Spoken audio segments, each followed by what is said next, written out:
so we're ready. Mm-hmm. Okay. All right, so a lot of what we'll be discussing will follow from Tuesday's lecture.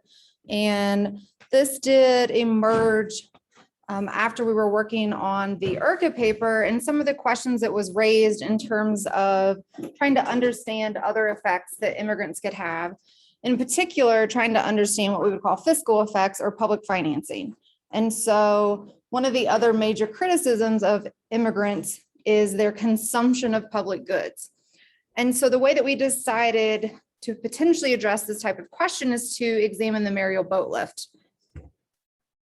So can I arrow down? I'm getting beeps. It's okay.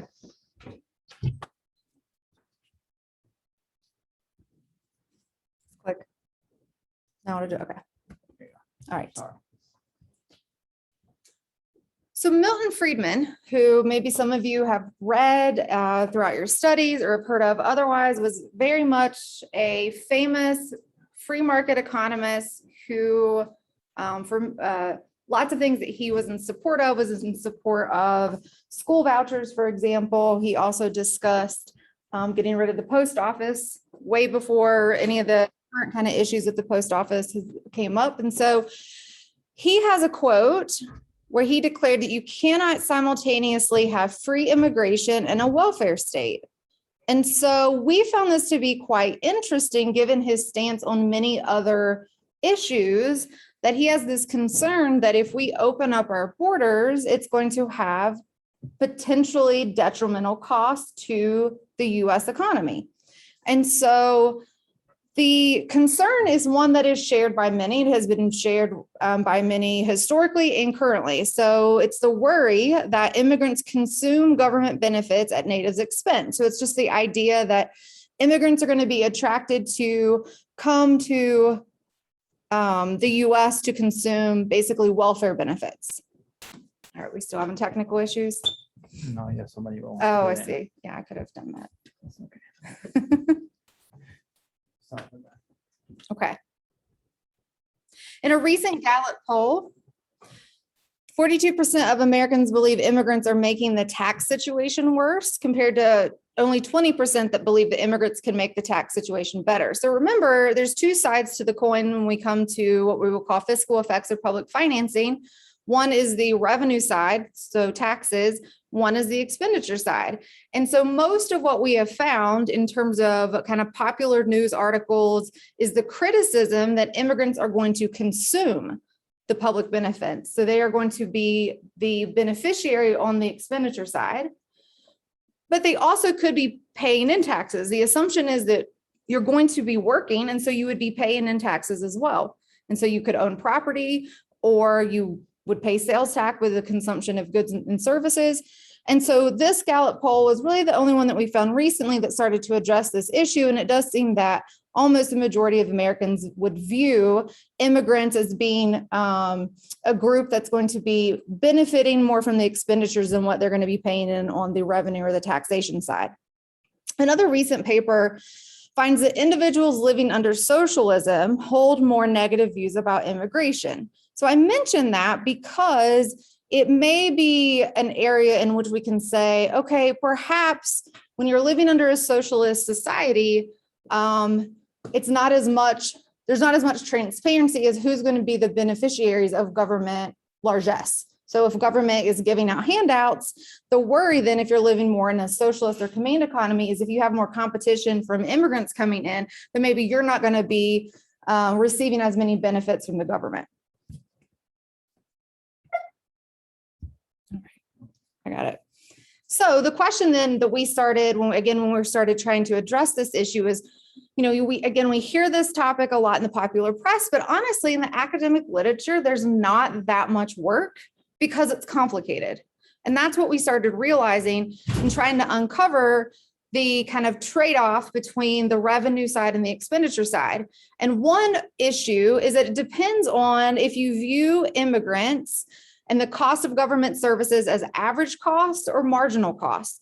So remember, kind of going back to really even micro, intro-level micro, or if you have taken a public econ class, when we talk about government services, theoretically, we tend to say, well, government provides public goods, but we have a very specific definition of public goods in that they are non-rival and non-excludable. Well, that's important when we're trying to discuss the cost of immigrants and when they consume a public good, if it really is, by our econ definition, a true public good.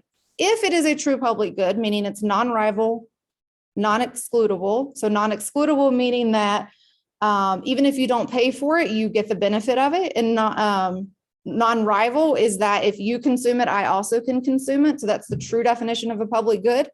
We don't have perfect examples. Something like national defense would fit that in terms of what government provides. So with national defense, even if you never pay taxes, we can think the Amish don't really pay in taxes in this country, but they get the benefit of national defense. And it's also something that's non-excludable, or non-rival. And we can't exclude those who aren't paying. So if that's the case, and the government benefit that we're talking about is a true public good, then we should assign an immigrant a marginal cost of 0, because the immigrant comes in and non-rival, non-excludable, it doesn't cost us anything else. The national defense is kind of provided, it's there. And so the marginal cost of providing that as a true public good is 0. So that's a very important distinction when we're trying to calculate the cost of immigrants in terms of the fiscal effect. But what we know is that many, well over the majority of government services provided are not true public goods. So this is where we run into this complicated issue of assigning average cost or marginal cost to migrants coming into the country. So education is going to be our best example here. It is not a public good, it is rival, and it is excludable. And so there's many debates as to why government funds it, but in terms of just sticking to the definition of public good, it is not a public good, but it is at least K through 12 education is provided by the state. The other issue is that, are we talking about services that are provided at the federal level, the state level, or the local level? The way that revenue is raised at all of those 3 levels is very different. And the way that the benefits are provided at all 3 levels varies and is very different across localities, across states, and then comparing those to federal benefits. So for example, federal governments tend to provide what we would consider old age benefits. So Social Security and Medicare is funded at the federal level. State and local governments are providing more what we would consider young age benefits like education, or typically what we consider our welfare programs. So those are actually funded at usually a state and local combination through taxation. Now, there can be some federal support for Medicaid programs, for example. There can be federal support for other types of welfare programs. But for the most part, the majority of the burden of financing your welfare programs and education falls on state and local governments. So again, when we're talking about then the cost of immigration, we have to consider, are we talking about it at the federal level, at the state level, or at the local level? Then what this means is that that fiscal effect is not only going to vary across governments, but it's also going to vary based on immigrant characteristics. So if you have immigrants that are coming in that are more older, and they're going to be eligible for some of those old age benefits, that burden would fall more on the federal government. But if you have immigrants that are coming in and migrating to the US, for example, that are younger and maybe are bringing their families, or they will move here more than likely start a family, then those burdens would typically fall then on local and state governments. They would be consuming, for example, public education and maybe some of the other public welfare programs. So again, that's going to depend on their age. It's also then going to depend on their skill set. So are we talking about high-skilled immigrants or low-skilled immigrants? So a lot of the issues that we talked about Tuesday with Borjas's concern was the main issue of low-skilled immigration. And so it's not necessarily true that all of our immigrants are going to be low-skilled. So those migrating here also come with a different skill set maybe than what we find under from the average American. And so their skill set and then also their level of education is going to determine their fiscal effect or their fiscal burden, again, across all three levels of government. And so the major question, the way that you have to also start sorting this out is looking at immigrants paying taxes and then immigrant use of public goods or immigrant use of government services. So in 1997, this is about as far back as we could find any report to try to estimate the fiscal effect. It says the fiscal impact is negative at the state and local level for immigrants, but at the federal level, it is positive. The key reason that they identify that at the local level, the effect is negative is due to the cost of educating immigrant children. Lee and Miller follow up in 2000, and they find somewhat of a similar story that the initial fiscal impact is negative due to low initial earnings and the cost of schooling.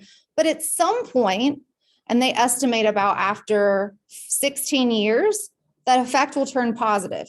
And so we can start to think about why that would make sense. The children will age out of the K through 12 system. And then also, as you gain more experience, your earnings are going to increase. So as your earnings increase, you're going to need less public assistance and you're going to be paying more in taxes. And so their finding is, and their methodology is somewhat more compelling than the 1997 report, which is not an academic paper. I think intuitively also we can kind of see how that would make sense. Card 2007, he looks at evidence of across cities in the US that have larger share of immigrant population compared to those who don't. And he does not find any evidence that those cities with more immigrants have a higher local tax burden due to what he calls dependent populations. So children, basically young people under the age of 16 is going to be the measure that he uses, or old people over 65. And he doesn't find that if you have a greater share of your population, that it's going to reduce the tax base. So again, we've got to compare both sides. He's looking at it as a young age versus old age. He doesn't find that they're consuming more on average than the total immigrant population is going to be paying in through taxes. A 2016 report finds that the long run fiscal impact is positive. So overall, that the long run fiscal impact is going to be positive from immigrants, but they still are kind of identifying this possible short run negative effect. But what was interesting in this report is that the negative effect from immigrants is less than the negative effect from natives, because we're running a public deficit, right? We're in debt at our government level, such at the federal level.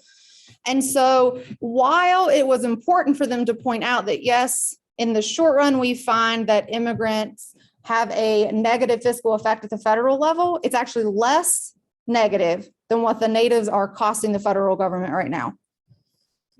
Kaplan in 2019 in his book, he comes in and he summarizes a lot of this literature. Again, it's really complicated to try to sort out this average cost versus a marginal cost. Are they consuming true public goods, or are we talking about government services that don't fit the definition of public goods? He finds, when he kind of collectively pulls together the literature, the long run total fiscal effect is a net benefit of $58,000 on average per immigrant and $259,000 on average per new immigrant. Again, that's the kind of thing of at the margin. And so if we're thinking the next immigrant coming into the country is going to have a much larger effect, much more larger positive effect. So again, we're kind of running into not necessarily contradictory results, but just highlighting this idea that it's really hard to tease out these effects. In some sense, with his estimations, the potential fiscal impact can be huge in a positive way. All right, so this is where, again, finding some sort of natural experiment, finding a way to tease out these complicated empirical issues is really important. And so that's why we turn to examining what's called the Mariel Boatlift. So for some of you that are not familiar with this, in 1980, Castro allowed Cubans wishing to immigrate out of the country if a different country would agree to accept them, they were allowed to leave. And specifically, they were allowed to leave out of the port of Mariel. So that is why the this event is known as the Mariel Boatlift. So Jimmy Carter was our president at the time, and he agreed that the U.S. would be willing to accept up to 3,500 refugees fleeing Cuba. Well, we ended up with a lot more than 3,500. It's estimated that about 125,000 Cubans fled to the United States during about, I think, a 3-month period. The other thing that we know in the paper, and I'm not really sure 100% how to interpret this, and we can talk about it with other studies as well, is that Castro supposedly opened up the Cuban prisons and mental health facilities and transported those prisoners and patients to leave Cuba. So he was very much in favor of basically pushing out types and groups of people that he didn't want in his country. And when you start reading this particular part, it's hard to say what type of criminals were fleeing the country, because you've got to remember he was a dictator and trying to install a very heavy-handed socialist economy. And so things that would have been illegal, such as owning property or owning a vehicle, you could have been imprisoned for that. And so with that type of person fleeing to the US, we would definitely could see that entrepreneurial spirit having a benefit. But if we're really talking about a true murderer that he's pushing out of the country, then that could lead to different costs to the countries receiving those individuals. Same thing with the mental health patients. For some documents, it was mentioned that these were not true, what we classify as true mental health patients, but people that Castro did not like, or their lifestyles that he did not agree with, and that he had locked them up and was now again trying to incentivize them to get out of the country. So again, it's estimated that about 125,000 Cubans fled to the US during this time period, and roughly 50 to 60% of these individuals, which is referred to as Marielitos, settled in Miami. So that's why we end up focusing on Miami as this natural experiment. It increased Miami's population by 8%. So again, that's a pretty big shock to the population of the city. It increased its Cuban population by 20%. It increased Miami's low-skilled labor by 18%, and the total labor force by 8.4%. So this was a huge shock in a short period of time that Miami did not expect. That was going to have significant consequences, at least you would expect, on their public financing. The Florida governor at the time mentioned that there was some federal assistance. So when you, again, are reading about the boat lift, there was federal assistance, some assistance at the state level, but it mostly seems that any help, including like emergency aid, so emergency food, emergency shelter, trying to assimilate the Cubans fleeing into the US and specifically into Miami, that burden mostly fell on the city of Miami. And so he says that there was some federal assistance, but the additional costs were significantly paid by local and state government. So that is important for us when we're trying to argue that this event creates a shock to Miami, and that we can use it to try to understand the fiscal effects afterwards. Because if the federal government was providing large sums of money to Miami, then we wouldn't expect to really pick up a fiscal effect. But since we don't seem to believe that that happened, we do think that this does create an interesting experiment. So those individuals that fled to Miami and settled there tended to be younger. They were more likely to be male, and they had far fewer years of education than the average Miami population before the boat lift. Relative to the existing population, the Cuban population. So in general, younger, male, fewer years of experience compared to the average Miamian, but compared to the average Cuban in Miami, that's also true. They tended to be younger, they were more likely to be male, less educated, and more likely to work in low-skilled service jobs as laborers. So this particular point became very important for some other papers that use the boat lift to try to understand the labor market effects. So again, the boat lift was relatively unexpected. Again, the events leading up to when Castro allowed Cubans to flee was very unexpected. And then Carter did say, so it was a federal allowance that we would accept some refugees, but it was over a matter of a few short months that this happened. So it was relatively unexpected. And I believe it was relatively unexpected that they would end up more so in Miami than anywhere else. They did have, the participants themselves had little ability to choose their destination because they're coming through Florida. And so we do think it does serve as a good natural experiment to study immigration. So I've mentioned, and I think it's important to kind of go through other academic studies that have used the boat lift as a natural experiment to understand the effects of immigration. So very kind of briefly, we can go through these. It's mostly been in labor economics. So the first paper to look at this, to use the boat lift to understand wages, for example, was Card in 1990. And he found, to his surprise, and the majority of labor economists at the time, no effect of the boat lift on natives' wages or their unemployment rate. So he fully went into kind of taking on this study, expecting to find at least some negative short-run effects. And he gives some kind of explanations or preliminary reasons why this might be the case. They assimilated a lot faster. There were more jobs available than individuals from the outside would have participated, or from the ability of more low-skilled labor, then that actually incentivized local business owners to expand their businesses or start new businesses because there was now additional labor to be hired. Borjas comes back and he contradicts the findings of Card. So they're in a much later paper. What is really interesting about this is that Perry and Yasinov in 2019, and then a Clemens and Hunt paper come back and push back on Borjas's claim that Card's results don't hold. And so they're looking at, in the Perry-Yasinov paper, they do a synthetic control with the boat lift. That's one of the papers that we really model our model after. And don't find any effect on natives' wages or their unemployment rates. So again, one of the major concern of individuals in a high destination immigrant country is that they're going to have to compete with the immigrants coming in.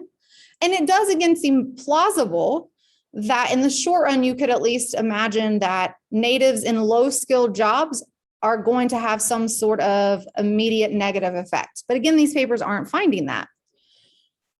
The Clemens and Hunt paper is super fascinating. If you have not read any of this, I think this stream of literature specific with the boat lift and labor is great, because what Clemens and Hunt does is they get super detailed in the data, and they show exactly where Borjas was able to pick up his so-called finding that it did cause harm. And there was a change in the way that the census gathered their data in, I think it was in the 80s or early 90s. And they according to Clemens and Hunt, oversampled African-American populations.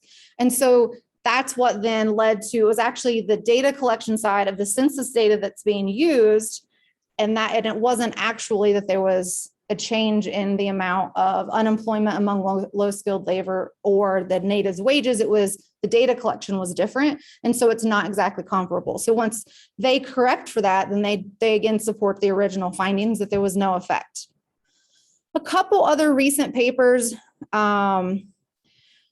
that I think are highly relevant in some of the conversations we were having on Tuesday is this idea of voting. And so we mentioned that there's basically very little data that we could use to get at how immigrants vote once they're allowed to vote, or those who have come into the country and then they've been naturalized and now they have the ability to vote, what that would look like.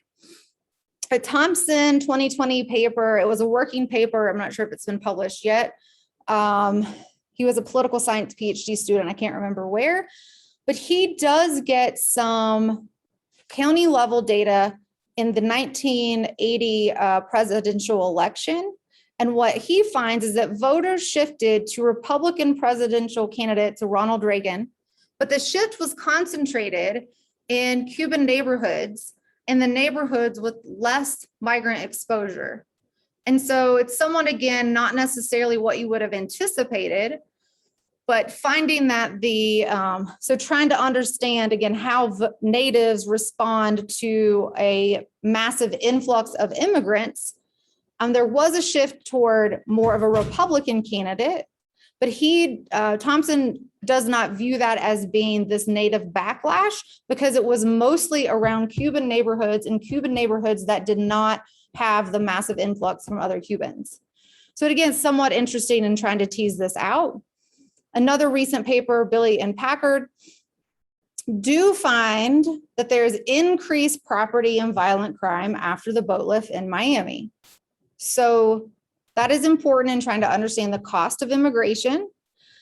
When you read their paper, though, they try to offer explanations, and one that they offer is this idea of a negative selection bias. So the boat lift doesn't represent, on average, a perfect experiment of the type of immigrant you would necessarily receive if you just had free migration. So if you opened your borders, who would end up coming into your country? The boat lift doesn't necessarily represent the type of immigrant that would be coming into the country.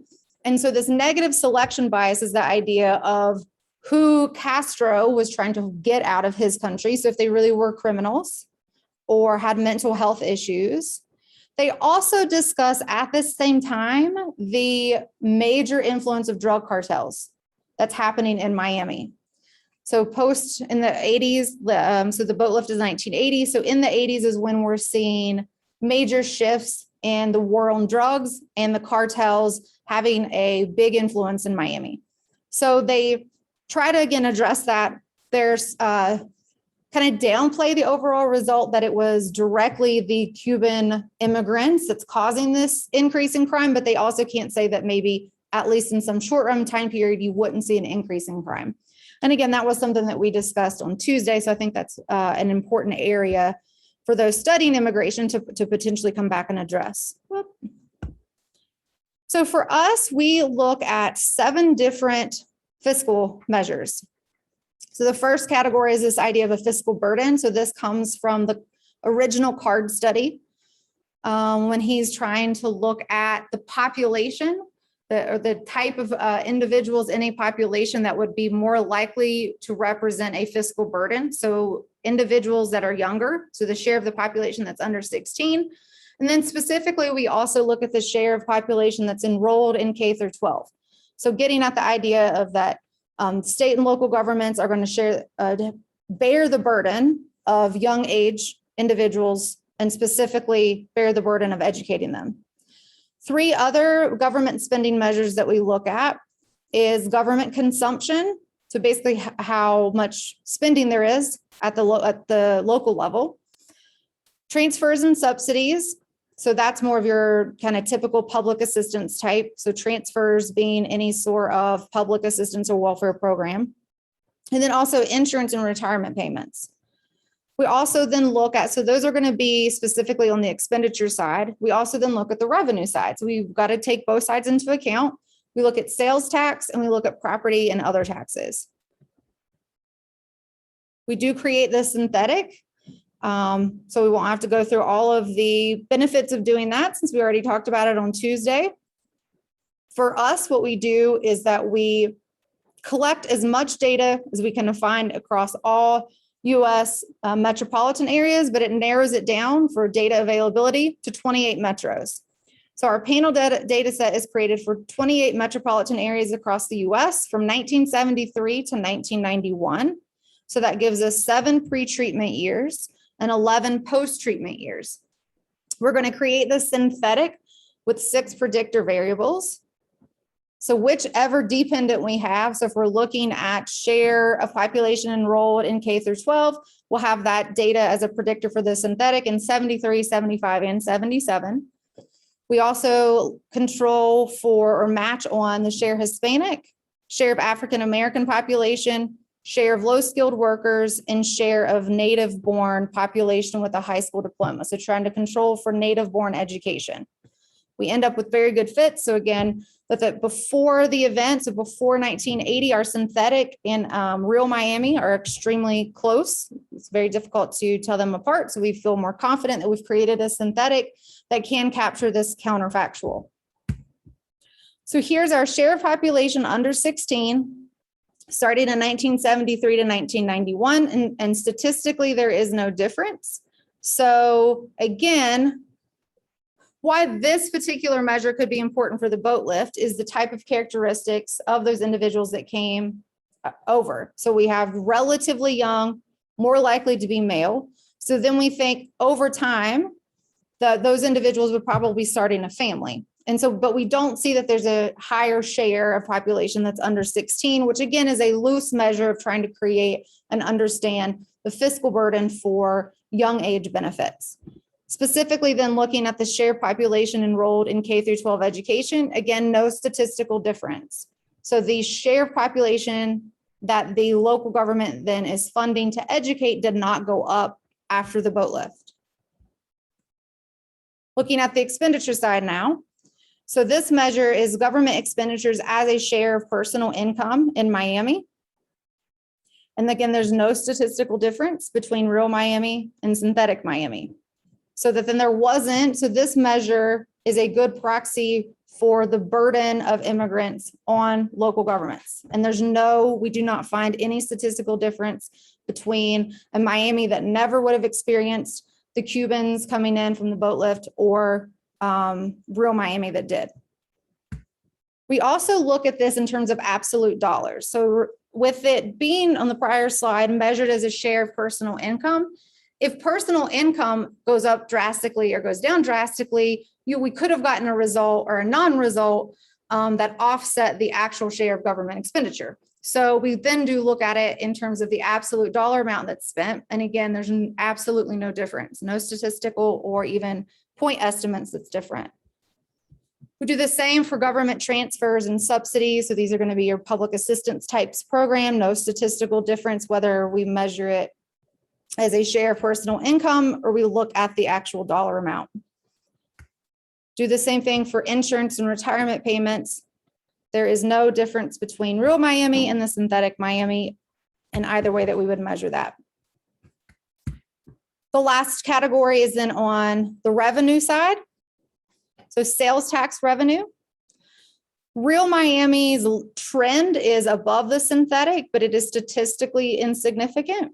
So again, it doesn't seem that there is a tax burden or that because of having the immigrants come in, that you would see your revenue have increased or decreased. So again, really no statistical difference for sales tax in either as a share or in the dollar amount, and the same thing for property, and then some other taxes are lumped together just the way that it's measured. So no statistical significance here. We do a variety of robustness checks. So our results are consistent. So especially with non-results, you have to probably engage with a little bit more of what we would call robustness or sensitivity checks to make sure there's not something you're leaving out, and that if you would include that, it would have then given you a result. So we calculate spending and tax measures based on a per capita basis rather than share of income. So we did it as share of income. We showed you the absolute dollar amount. We also did it per capita. The results are very similar.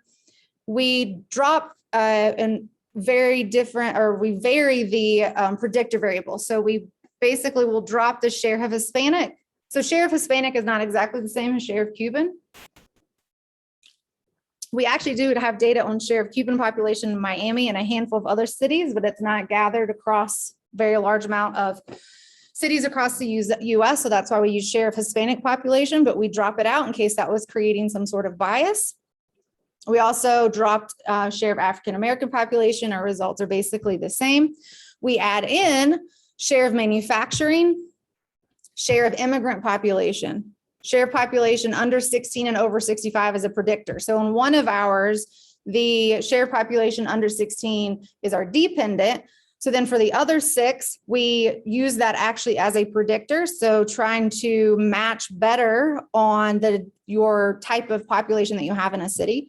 And then we also add in income as a predictor, and doing any of that does not change our results. So we feel that makes us feel confident that we are creating a synthetic that really does capture these events. And then we also do, so when you do synthetic control method, there's a lot of specific type of tests that you need to be doing. One's called an in-place placebo test. You also can leave one of your donor cities out at one at a time and replicate all of your results to make sure that it wasn't one donor city that's really driving your synthetic. We also do the end-time placebo, which means that you change the shock year. We did several of these. The one that's in the paper is that 1975, meaning that we act as if the boat lift happened in 1975. Do we pick up anything? And there's nothing there. And then we do what's called synthetic control regressions or FGLS regressions. There is some significance on share of population under 16 and K through 12, but they're with the opposite sign, meaning that it's positive and significant, or that you actually had less of a burden. So the opposite of what we would anticipated. I think that it was only significant at the 10% level.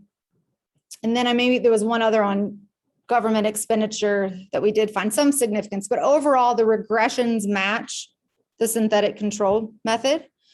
And the last one that we do that I will go through and show you the results is doing an extended sample. So again, it's difficult to attribute the further away you get from the shock year, that an event that maybe happens or something, if you pick up a result in say 2005, that as a result of the 1980 boat lift, but we do then analyze the sample from 1973 to 2008. Cuban refugees were granted temporary status upon arrival, and then they were eligible for permanent legal status in 1984. And those that were not eligible under that act were eligible under IRCA, actually. So that IRCA also then would have included anyone in the boat lift that had not had prior eligibility to claim or gain permanent legal status. So if that's the case, then the timeline there could alter our results. So we're using 1980 as the shock, but maybe over time, what's going to happen is as these Cuban refugees are gaining permanent legal status and they're eligible to vote, and they will start participating and changing the politics at the time, or they will have, their own personal behavior will be different because now they feel more confident that they're not going to be sent back to Cuba. And so we could maybe then pick up an effect in a long run sample. This is the share population under 16. There is around 1991, I believe, a statistical difference at the 10% level, but for the most part, over these years, statistically insignificant. Here's share population enrolled in K through 12. So we do see the real Miami line is higher most of the time. This right here, I believe, is around 2003, and that is statistically different, but then it drops back off. Again, usually you don't feel confident in attributing something, 15, 20, 25 years post the shock, but we, are showing the results. So there is 1 year in which the share of the population enrolled in K through 12 is higher statistically. Government expenditures, there's about a 5-year period, I think it was 93 to 98, in which it is statistically higher. So this may be an area in which that wasn't picked up because we stopped the sample in 1991, but maybe because, for example, if the individuals coming here were younger and more likely to be male, so to say they didn't come with a family or didn't have a family when they immigrated, and now that they have maybe settled down, met someone and starting to have a family, perhaps the expenditures from 93 to 98 kind of pick some of that up. Or maybe then they're eligible. So you got to remember their permanent status changed in 84 or 86. And so maybe then they're eligible for other government assistance programs that they're taking advantage of. But on the transfers and subsidy side, we don't really pick that up. So in terms of understanding overall government expenditures, we couldn't exactly identify what was driving that because we don't find it in transfers or subsidies or insurance and retirement payments. So those are all statistically insignificant, as are the revenue measures. So sales tax, we don't pick anything up in the extended sample, or I don't think in the property tax side that is statistically different as well. One other, couple other graphs I can show you. partly because we talked about the Economic Freedom Index on Tuesday, and some of you may be interested in kind of just understanding, then, we've done more of the fiscal effect, but what about, overall quality of economic institutions? And so we pull the data on the metro level economic freedom index. So we have it at the cross-country level, we have it at the state level, and we do have a metropolitan index now. And so a lot of our individual measures, so whether it would be on government expenditure or on taxation, are included in this index. The index still measures labor market effects, for example, and it also combines state level data. So this can be good or this could be bad, because what we really wanted to understand is the fiscal effect at the local level, specifically since over half of the individuals immigrating did stay in Miami. But at the same time, if the Florida government did provide assistance directly to Miami, then maybe we could pick something up there where they would have an effect with the data combined at the state and local level. So this is the overall economic freedom index. So basically the model's still the same. We're creating the synthetic the same way. The dependent variable is now this economic freedom index at the city level. And there's no statistical difference in the economic freedom. So that we would say then the quality of their economic institutions did not decline. When we look at each area, so size of government, again, this was mostly where we kind of drilled down deeper and just looked at the specifics that get measured in this particular overall sub-indice. No statistical difference and absolutely no difference with taxation. They basically are on top of each other. And then the labor market effect. Again, so that effect here matches that whole debate in the labor econ literature between Card and Perry and Clemens and Hunt and Borhaus, that there actually isn't a labor market effect. And that's what we find as well, that there isn't any difference if Miami didn't have the boat lift experience. So very similar to the conclusions that we would have had on Tuesday is that low-skilled undocumented immigrants from a culturally diverse country did not pose fiscal harm to the city of Miami. It doesn't seem to increase their government expenditure, and it didn't increase or decrease their government revenue side or the taxation side. So we do believe that this starts to alleviate concern that migration would lead to a fiscal burden. So even if the body of work that's been showing Tuesday's work of it doesn't decline our institutions, right? It doesn't cause this harm. It doesn't cause decline in our culture. There is still a concern among natives that it's going to cause a fiscal burden. And so we do think in some sense this paper, I would argue, is a little bit more important than the paper I presented on Tuesday, because Tuesday's result was following 15 other papers.